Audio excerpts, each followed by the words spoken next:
hadn't clicked start broadcast yet. So Okay, you can start us off then, so you know when we're hitting yeah. record. I just wanted to make sure we had the backup for recording. So all right, I'm about to go live here. All right.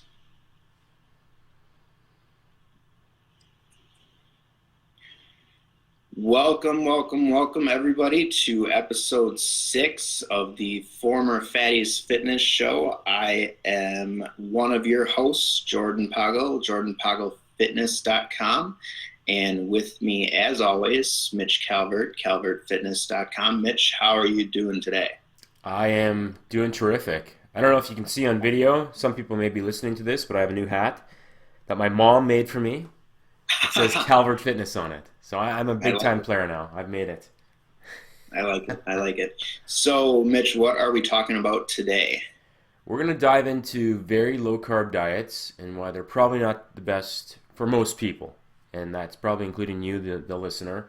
And we'll offer an alternative solution to that kind of is the best of both worlds, the golden ticket, I guess, to fat loss and muscle gain. So maybe you want to define very low carb diets for people so they know what that means.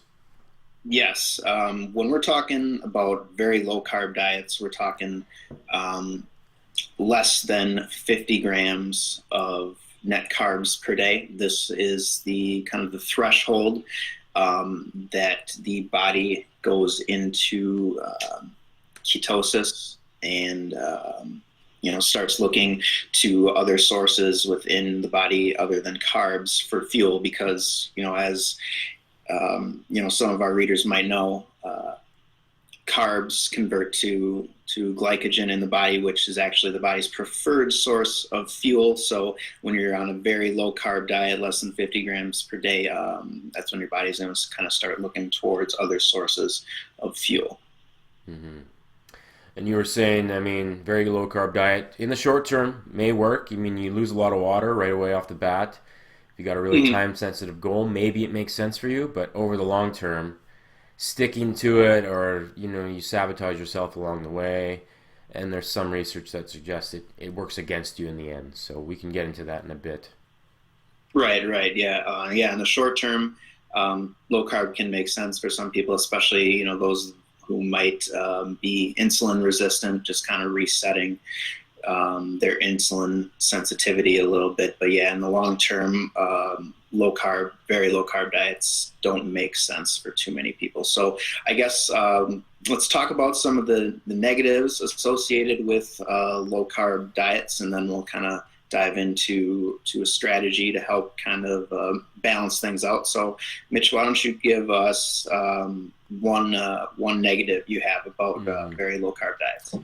Yeah, well, time and time again, research suggests the best diet is the one you can stick to long term, right? To ride it out till the end to get to your goal. And eventually you're going to want to go to a birthday party and have a little piece of cake or something. And a very low carb diet kind of sets you up for failure there because you're supposed to be 50 grams of carbs or less to stay in Yep. ketosis, right? So anything that's fun or related to a special event is gonna sabotage you, and you're gonna feel like you failed, and it takes you another day to get back into ketosis, that type of thing. So the problem with this diet, I find, for the majority of people is they just can't stick to it long term. It's a mental battle. You get bored of the fats and proteins and not having those Hmm. extra options of carbs. You really, when you restrict any macronutrient, you're really setting yourself up for failure because it's that restrictive mindset that you can't be in long term for a diet, right?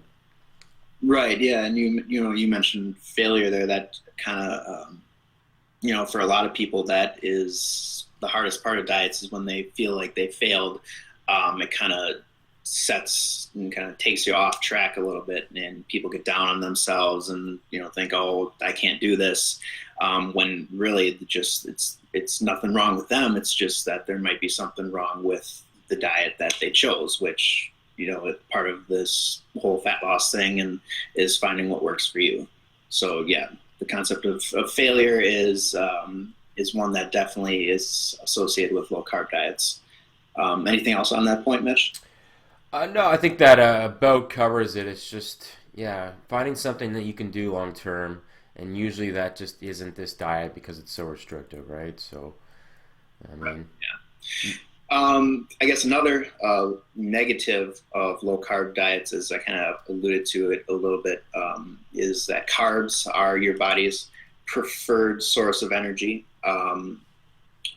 Your brain runs off of glycogen, so that's why I guess on low carb diets, why a lot of people kind of have that mental fog they get in, kind of just not able to not don't feel as sharp, but especially when resistance training, strength training is involved, low carb diets just really don't make sense because your body needs so much energy. Your muscles need that glycogen to perform high intensity activities, and your body just can't convert other macronutrients into energy as efficiently as it can carbs. Protein can be converted into glycogen not as efficiently as carbs are, Mm-hmm. and fat.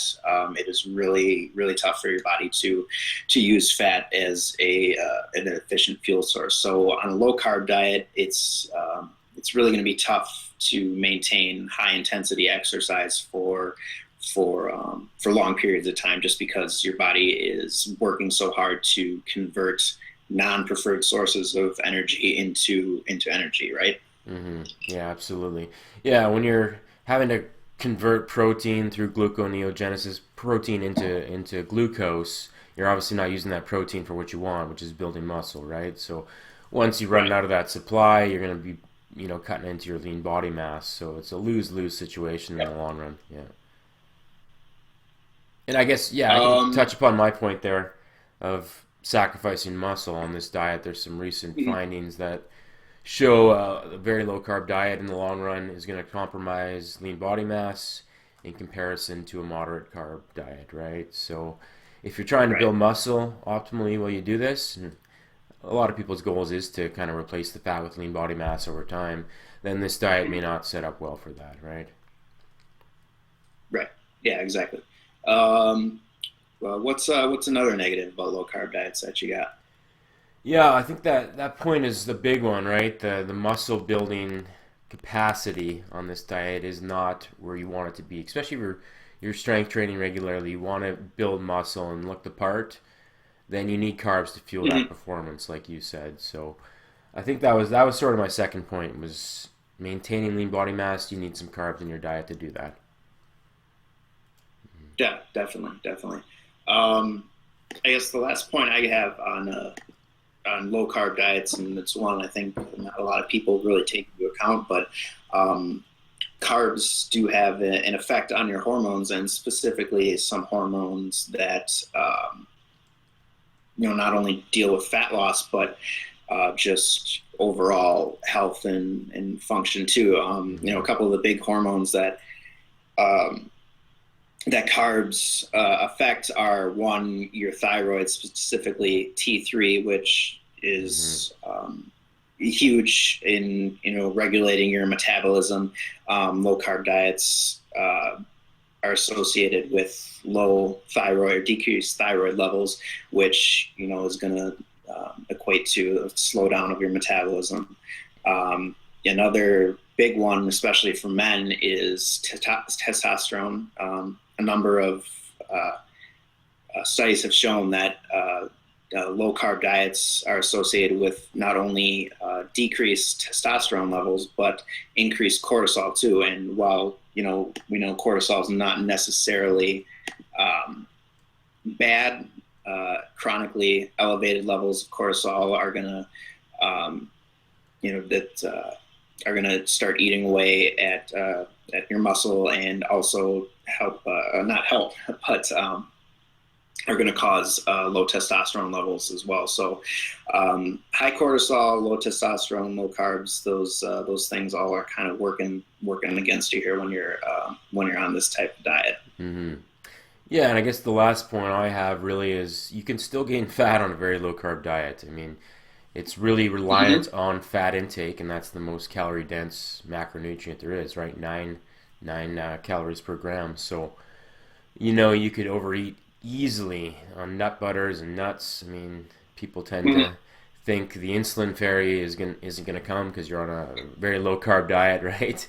but it's Right. still calories in, calories out, and it's so easy to overeat nuts or peanut butter, right? And you think you have free reign on these things because you're not eating carbs, and that's just not the case. So Mhm.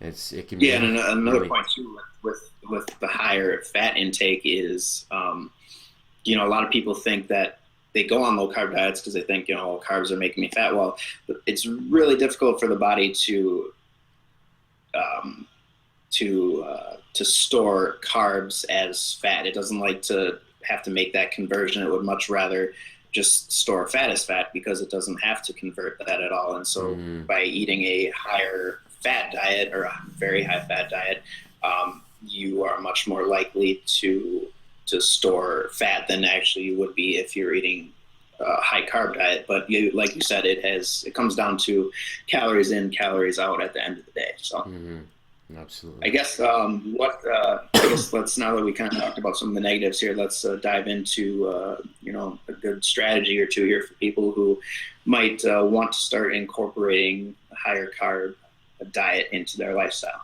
Mm. Yeah. I think the next logical step is kind of the golden ticket to fat loss, the best of both worlds, a carb cycling diet, right? Where you match your carb intake for the day to your activity levels, right? So if it's a heavy Mm-hmm. day in the Yeah, gym, your carb intake is going to be elevated to compensate for that. And then if you have an off day from the gym, you reduce your carbs to put yourself into a bit of a calorie deficit, and then you're getting some fat loss along with the muscle gains along the way. And I think this works for the majority of people, except maybe those that are just getting started with their fitness lifestyle, right? It's probably easier to just mm-hmm. start with some habits, some portion control, and a modest exercise. This is for people that are kind of looking to take the next step. They've been in the gym a while, they have those habits established, and now it's about kind of refining their look and really taking the next step, right? Right. I think one of the best things about carb cycling, from a psychological standpoint, is, at least for me, and I know a number of people too who have said this, that it really helps with diet adherence because you're essentially eating two different diets. One day you get to enjoy high carb foods, and the next day you get to enjoy high fat foods. So you're really getting the best of both worlds, and it Mm-hmm. kind of allows you to mix things up, keep that diet fresh. You're not always eating the same thing every single day. Mm-hmm. You get a little bit of variety, which a lot of people don't think you can have on a diet, and that's just simply not true. And it Mm-hmm. helps with adherence as well. Yeah, because especially in the summer, you can kind of, you know, structure it around your special events. If you got a barbecue coming up on Saturday or wedding, make that a high carb day. Train early on in the day, Mm-hmm. right? And then you can kind of enjoy yourself a bit that dinner, and then have a low carb day the next day when you're lounging around at home. So it really sets up well for most Right. people's lifestyles. Yeah, definitely. As far as setting up, your carb cycling diet, there's a number of ways you can do it. You can do strictly low carb and high days. You can do low, medium, and high carb days. Both Mitch and I have written some articles on how to set up your carb cycling diet specifically for you with step-by-step instructions. So we can put those in the show notes, so you Mm-hmm. guys can check those out and kind of start setting up your own carb cycling diet. I'm kind of running out of time here today, otherwise Mm-hmm. we'd dive into it. But topic of carbs, I think, is a definitely one that is um, very misunderstood by a lot of people, and we could probably talk for a couple of hours on all the different nuances and things about low carb diets and all the myths and stuff out there. So Mm-hmm.